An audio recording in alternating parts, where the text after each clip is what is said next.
సింగూరు నుంచి లిఫ్ట్ చేసి సంగమేశ్వర బసవేశ్వర అని 2 లిఫ్ట్లు పెట్టుకున్నాం. 2 తాలూకాలకు రెండింటికి కూడా లక్ష ఎకరాల పైచీలకు వచ్చేట్టు ఎకరాల నీళ్ళ స్టేట్ పెట్టుకున్నాం. మళ్ళీ మన నుంచే కావాలి, మళ్ళీ ఇది లైన్లో రావాలి.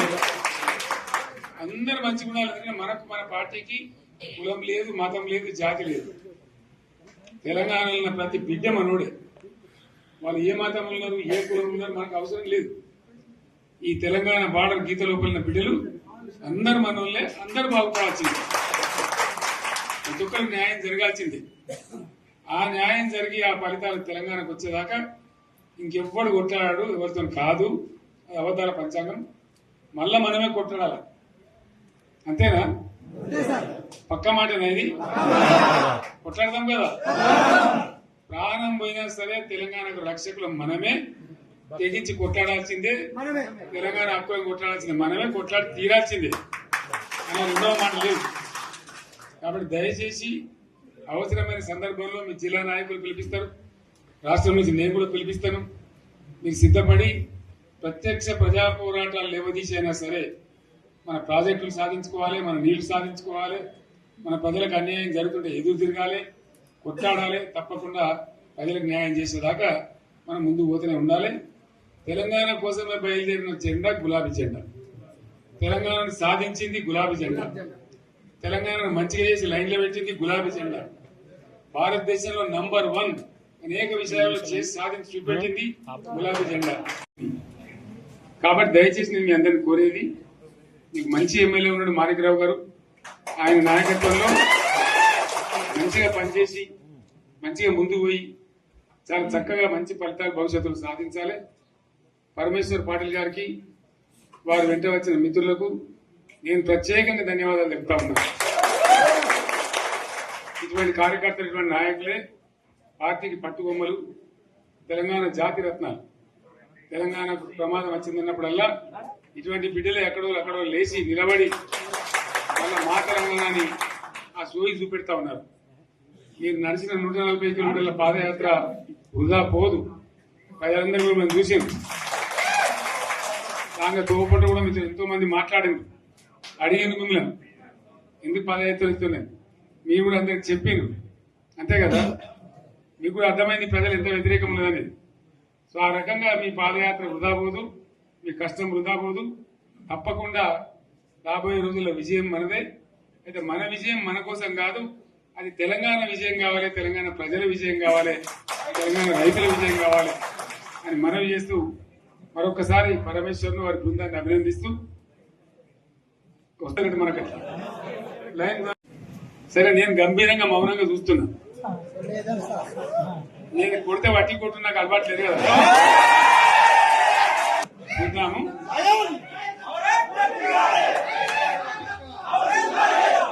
రోజులు కానీ అన్నట్టుగా నేను చూస్తా ఉన్నా. కానీ మనోళ్ళందరూ కూడా ప్రతిపాదిస్తున్న ఏంటంటే, 1 సంవత్సరం జరిగిపోయింది, సంగమేశ్వర ఆన్నే పన్నది, బసవేశ్వర ఆన్నే పన్నది, పాలమూరు ఉత్పత్తుల పథకం ఆన్నే పన్నది, కాళేశ్వరం అట్లే ఎండ పెడుతున్నారు. ఇవన్నీ అన్యాయాలని. కాబట్టి ఫిబ్రవరి నెలాఖరులో ఒక పెద్ద బహిరంగ సభ పెట్టాలి, మీరు కథ చూడాలి అని జరుగుతూ ఉంది. కాబట్టి మీరు కూడా పెద్ద ఎత్తున దయచేసి ఆ సభకు కదిలి రావాలి. కదా దూరమే ఉండదు.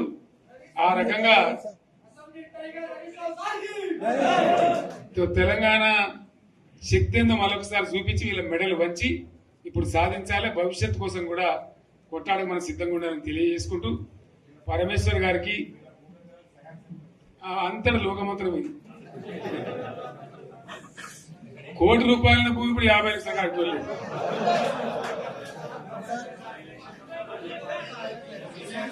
ఈ ఒక్కని బాధ ఒక ఆయన వచ్చింది, మన ఒక ఆయన ఒక 10 మంది వచ్చారు హైదరాబాద్కి. అందులోకి 2 ముస్లిం సోదరులు వచ్చారు. साहब सोब तबाह हो गया, इफलासी मुफलसी बहन से क्या दबे होगा। तुम्हारा क्या हुआ बहन, तुम्हारा क्या हुआ, तुम हैदराबाद में तुम लोग हैं।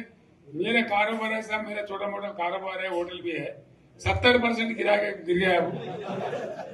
हर कोई पूछ रहे, हर कोई केसीआर को याद कर रहे सामान వాళ్ళు మాట్లాడుతున్నారు. ఎక్కడి ప్రతి ఒక్కరు భూముల ధరలు పోయినాయి, మందు పోయినాయి, మసాలా అన్ని పోయినాయి. ఇంత మంచిగా 4 ఎకరాల రైతు నేను 4 కోట్ల ఆసామని అనుకుంటుండే. ఇంత ధీమా ఉంది.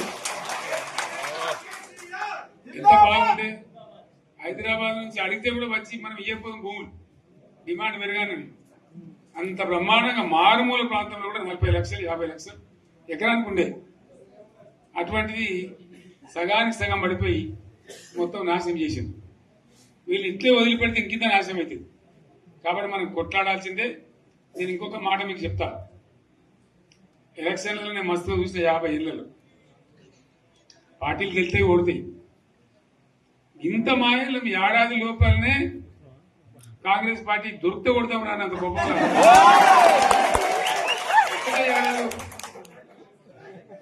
ఇంకా వాళ్ళ పొంద తెలివికి నిన్న వారి పార్టీ మంది పెట్టాలి. అదేందో పోలింగ్ పెట్టిన వాడు చూసారా మీరు? ఆ పోలింగ్ పెడితే 70% మనకు వచ్చింది, 30% మనకు. వాడు పెట్టింది మనం పెట్టింది కాదు. 75 ఇది పరిస్థితి. అదే నేను ఏమంటున్నా అంటే ఫామ్ హౌస్ అంటే ఏముంటది, వారి ఉంటది, మాకు ఉంటది, అలా ఉంటది. కాంగ్రెస్ వాళ్ళు అయితే మనిషి చేస్తే పారబడి తవ్వచ్చు కూడా లంగత. దీన్ని ఫామ్ హౌస్ అని మనం బదనాం చేసి అంతే కదా. నేను ఏమంటున్నా అంటే అన్ని మబ్బులు వీడిపోయినట్టు ప్రజలకు అన్ని తెలిసిపోతున్నాయి. మంచి ఏంది, చెడ్డ ఏంది, ఏం జరిగింది అన్ని ఇంకా ఘోరమైందని చెప్తున్నా. వీళ్ళ తెలియదక్కతనానికి ఏమైంది? నిన్న మొన్న రిపోర్ట్ వచ్చింది. Comptroller and auditor general of India అని కాగ్ అంటారు దాన్ని. కాగ్ రిపోర్ట్ వచ్చింది. పోయిన సంవత్సరం మన గవర్నమెంట్ లో వచ్చిన ఆదాయం కంటే 13,000 కోట్ల రూపాయల ఆదాయం తగ్గిపోయింది. ఇంకా మార్చి పోయే వరకల్లా ఇంకో 3-4 కోట్ల అంటే 15,000 కోట్ల ఆదాయం పోతుంది. మన గవర్నమెంట్ ఉన్నప్పుడు ప్రతి ఏడాది 15,000 కోట్లు పెంచుకుంటూ పోయింది. చెప్పేసుకుంటూ పోయింది. ఏడాది 10 నుంచి 15,000 కోట్ల ఆదాయం పెరిగేది మన టైంలో. అంత జాగ్రత్తగా మనం వ్యవహారం చేస్తాం. ఇలా ఉల్టా 15,000 కోట్లు పడిపోయింది. ఇంకా వాడేమిస్తాడుగా? ఇంకా ఇస్తారా? ఇంకో 4-5 నెలలైతే జీతాలనే కష్టమైంది. దొడ్డు అందరు పెండింగ్ పెట్టి రిటైర్ అయిన దొత్తలు పైసలు మీకు చూస్తారు కదా పేపర్లలో. సో ఆ విధంగా రాష్ట్ర ఆర్థిక పరిస్థితిని కూడా దివాలా తీయించారు. వాళ్ళతోనేం కాదు. 100కు 100% ఇప్పటికే ప్రజల నిర్ణయానికి వచ్చిండ్రు. డెఫినెట్ గా రాబోయే గవర్నమెంట్ మనదే అని అనుమానం కూడా అవసరం లేదు. ప్రాజెక్టు సెలవు కింద నీళ్ళు తీసుకుంటే బంద్ చేసినాం. నీటి తీరువ రద్దు చేసినాం. అట్లా ఎన్నో సదుపాయాలు చేసుకున్నాం. రైతులకు బాగా జరుగుతుండే. అప్పుడప్పుడు ఏమవుతుంది, కొన్ని దుష్ట దినాలు వస్తాయి, చెడు గడియలు వస్తాయి. మన వాళ్ళు కూడా అలవోకగా ఓట్లేసారు. మీరు గొప్పలో మీరు మాణిగ్రహం గెలిపించారు. కొన్ని నియోజకవర్గాలలో అత్యాశకు పోయి నేను చెప్పిన కూడా అప్పుడు మంది మాటలు పట్టుకొని మారమానం పోతే మళ్ళీ వరకు ఇల్లు కాలిపోతారు. వీళ్ళని నమ్మితే అమాంతం మింగుతారు, మోసపోతాం. రైతు బంధుకు రామరామ అంటారు, దళిత బంధుకు జైబీం అంటారు. వీళ్ళు ముంచుతారా నాయన అని చెప్పిన ఆయన వాడు తులం బంగారం ఇంత నీకు బంగారం వడ్డానం పెడతాను కానీ ఆయన నమ్మి ఏమో మీ సంగతి ఎంతో చూద్దామని ఆయన వేశారు. వేసింది ఇరుకపోయారు, బాయిలో పడ్డారు, అయిపోయి ఉన్నాయి అన్ని మీకు. మళ్ళీ మొదటికి వచ్చానా కైలాసం ఆడలో పెద్ద పంపించినట్టు అయింది మళ్ళీ. అంతే కదా. ఆలోచన లేకుండా ఎటు పడితే అటు ఎవడో ఏదో చెప్తే నమ్మి ఓట్లేస్తే ఏమైంది అనేది ఒక మంచి గుణపాఠం ఇది తెలంగాణ. గ్యారంటీగా మంచిగా సంసారం జరుగుతుంది. జర తువ్వకొచ్చినాం, రైతులు ఇంత ముఖం తెలివైతుంది, ఇంత బాకీలు కట్టుకుంటుండ్రి. ఎంతో మంది పాపం సిటీలు వేసుకుంటారు, ఏదో వేసుకుంటారు. రైతు బంధు పైసలు పడితే ఎంత సంతోషం ఉంటుండే. ఆయన మీద గంగలు గడిచిపోయింది. ఇప్పుడు వాడు ఇతడో ఏడో భగవంతుని కనుక ఇచ్చినప్పుడు మోసమే. ఏదో మళ్ళీ ఎలక్షన్ కోసం దానికోసం చేస్తారు తప్ప కడుపు నిండా ప్రేమ ఇచ్చేది ఇట్లే ఉంటుందా? సర్పంచ్ ఎలక్షన్ పెట్టింది సార్. మనం ఉన్నప్పుడు కరోనా వచ్చింది, కరోనా వస్తే కూడా నేను రైతు బంధు ఆపలే. కరోనా వచ్చి రాష్ట్రానికి రూపాయి ఆదాయం రాకపోయినా 4-5 మంచి స్కీములు తెచ్చి ఇవాళ కాపాడుకున్నాం. గౌరవంగా బతికింది రైతులు. బీమా వచ్చినండి. రైతు బీమా పెడితే ఎంతమందికి సాయం జరిగింది? గుంట భూములను కూడా మంచిగా సాయం జరిగింది. చిన్న రైతు కూడా సాయం జరిగింది. అట్లా అందరికి మనం గొర్రెల కాపలకు గొర్రెలు వేయడం కానీ, చేప పిల్లలు కానీ, అనేక రకాల అన్ని వర్గాల ప్రజలను ఎట్లా ఆదుకోవాలని అట్లా ఆదుకున్నాం.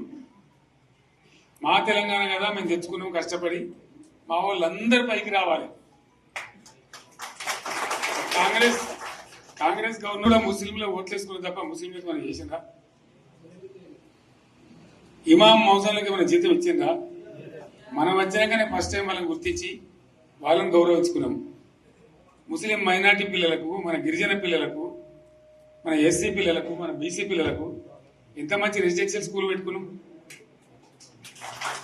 అందరినీ కూడా ముందు తీసుకుపోవాలి. ఇవాళ మన కళ్ళ ముందని నాకు బాధ కలిగేది ఏంటంటే, చిన్న వర్గాల ప్రజలు కాన్వెంట్ స్కూళ్ళలో చదివించలేదు. వాళ్ళ పిల్లలు కూడా బాగా చదవాలని చెప్పి ఎస్సీలకు, బీసీ, మన మైనార్టీ సోదరులకు గురుకుల పాఠశాలలు పెట్టారు. అద్భుతమైన చదువుకునే వాళ్ళు. ఇవాళ మొత్తం రోజు బడి పిల్లలు విషాహారము, కడుపు నొచ్చుడు, బాధపడు, పురుగులు అన్నం పెట్టుడు. పిల్లలు వెళ్ళిపోతున్నారు. ఆ స్కూళ్ళ నుంచి ఇళ్ళకి వెళ్ళిపోతున్నారు. తల్లిదండ్రులు కూడా భయపడి తీసుకుపోతున్నారు. ఏం ఘోరం ఇది నాకు అర్థం కాదు. మళ్ళీ ఈ చేసిన కూడా ఇప్పుడు మళ్ళీ అదే కాంగ్రెస్ పార్టీ. అంతేనా? మళ్ళా పాత కాంగ్రెస్ మోపోయింది. మళ్ళా కరెంట్ కోతలు మోపోయినాయి. వెనకాలం ఇంకేం గతి అవుతుందో మార్చి ఏప్రిల్ ఏమవుతుందో. ఇంకా కరెంటు కోతలు మోపోయినాయి. మంచినీళ్ళు సరికొత్తలు. అడిగే నాతులు లేడు. ఎవడన్నా గట్టిగా నిలదీసినట్టు వారికి పోలీసు నిలబట్టేయడం. ఇదేనా రాజ్యం? ఇట్లా ఉండదా రాజ్యం? ఎందుకు వచ్చింది ఈ పరిస్థితి చెప్తా. నాకేం గుర్తులేదు. నేనేమంటున్నా అంటే, ఇట్లా అనేక పనులు చేసుకున్నాం. మనం గోదావరి నుంచి నీళ్ళు తెచ్చుకున్నాం. నీళ్ళు తెచ్చుకొని మంచినీళ్ళ తర్వాత సాగునీళ్ళు ఎంబడబడ్డారు. మెదక్లో యువతల ప్రాంతం అంతా కొంత అందినే నీళ్ళు. పాత మెదక్ జిల్లాలో నీటికి మిగిలిపోయినాయి. మన 2 తాలూకాలు నారాయణఖేడ్, జైరాబాద్. వాళ్ళకి నీళ్ళు కావాలి. ఎట్లా రావాలి గోదావరి నీళ్లు? సింగూరు ఒక టైంలో నిండుతుంది, ఒక టైంలో నిండదు. మరి నిండినప్పుడు ఎట్లా గోదావరి నీళ్ళు ఎందుకు?